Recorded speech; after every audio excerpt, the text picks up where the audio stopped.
Buffer stock nin bagas kan National Food Authority sa Bicol Region ngunya na huring kwarto kan taon piga antisiparan na magkakaigwanin dikit na kakulangan.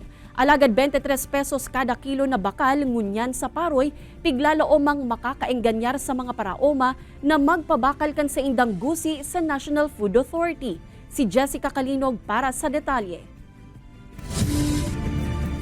Kan nakaaging cropping season, medyo maluya subuot ang naging procurement o pagbakal ngin paroy kan National Food Authority Bicol. Sigun sa ahensya, sa indang piga-antisiparan ang kadikit man nakakulangan sa indang buffer stock para sa fourth quarter kan taong 2023. Kasi meron po kaming mga programa na yun po yung ipinamigay namin yung sa OTRA, yung pinamigay po namin sa DSWD, pinamigay po namin sa BGMP. Kaya alam po namin na magkukulang. Nagpadagdag naman subutan ahensya nin dugang na stock nin bagas gikan sa Occidental Mindoro nganing mapanuan ang piga-antisiparan na kakulangan. Siring man ang unyang 23 pesos na kada kilo ang bakal kan NFA sa alang asin malinig na paroy, mas dakol naman subuot ang nagde-deliver o nagpapabakal sa inda. Asin lugod maabot man ang target na buffer stock para sa masunod na taon. Hanggat meron pong nagbebenta ng palay sa NFA, yan po ay isusustain ng NFA. Yan 23 pesos po na yan.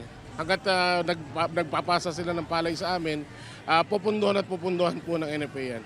Bentahe nga ni isubuot para sa mga paraoma ang siring na bakalan nin paroy.